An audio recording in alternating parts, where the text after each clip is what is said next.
Bonjour à toutes et tous. Alors je recommande aujourd'hui deux choses. La lecture de la une du Monde d'hier, datée d'hier, sur la France qui maltraite ses vieux. C'est pas tous les jours que le Monde fait une un peu impertinente ou un peu tonitruante. Et je recommande l'avis du Conseil, du Comité consultatif national de l'éthique, le CCNE, qui inspire cet article et qui dénonce le traitement qui est réservé aux personnes âgées dépendantes en France, et majoritairement en plus de 75 ans, qui sont hébergées en fin de vie dans des établissements de personnes âgées dépendantes, les EHPAD, où en effet le traitement qui est réservé aux personnes est totalement indigne, puisque ce sont des prisons. Une fois qu'on rentre dans un EHPAD, on passe du monde libre au monde carcéral. Alors même si ce monde carcéral est censé protéger les personnes qui sont hébergées, on n'en sort plus jusqu'à sa mort. Et on est obligé de vivre dans une espèce de mouroir, plus ou moins heureux, plus ou moins confortable, mais mouroir quand même. C'est un destin qui n'est vraiment souhaitable pour personne.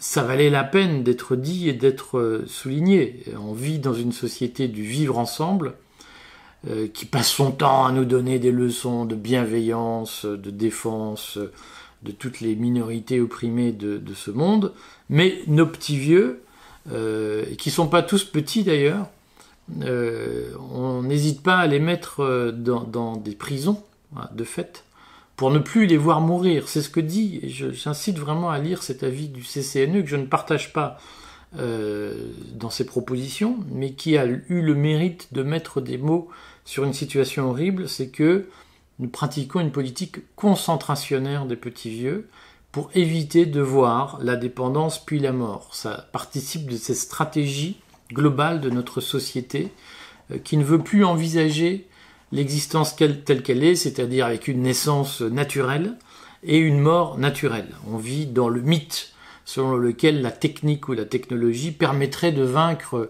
tous ces risques qui sont de naître et puis de mourir, et qui nous permettraient au fond d'être dans une vie totalement protégée, débarrassée des aléas, débarrassée de la puissance naturelle. On vit dans le mythe que nous aurions terrassé le dragon de la nature et que nous pourrions pratiquement dépasser les limites du genre humain aujourd'hui. C'est ça le mythe contemporain, et c'est ce qui nous conduit à écarter nos vieux qui vont mourir de notre spectacle quotidien. Je recommande ça. Je déplore que l'avis rendu par le CCNE, malheureusement, ne soit pas à la hauteur de son constat, c'est-à-dire que ce qui est proposé, c'est d'inclure nos petits vieux dans le spectacle contemporain de la société infantilisée où nous vivons, où on nous dit finalement il ne faudrait plus les appeler personnes âgées parce que personnes âgées c'est discriminatoire, et puis donc finalement tous ces gens-là sont victimes de discrimination, donc ils méritent qu'on s'y intéresse.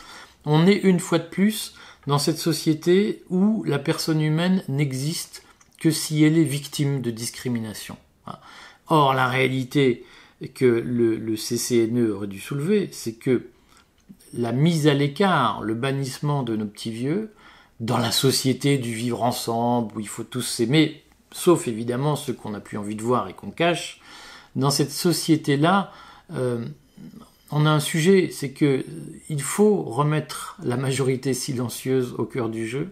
Il faut arrêter de ne s'occuper que des minorités, visibles ou pas d'ailleurs, et de dire la majorité n'a pas besoin qu'on s'occupe d'elle. Le malheur de nos petits vieux, c'est qu'ils sont issus de la majorité, et de cette majorité silencieuse dont personne ne s'occupe.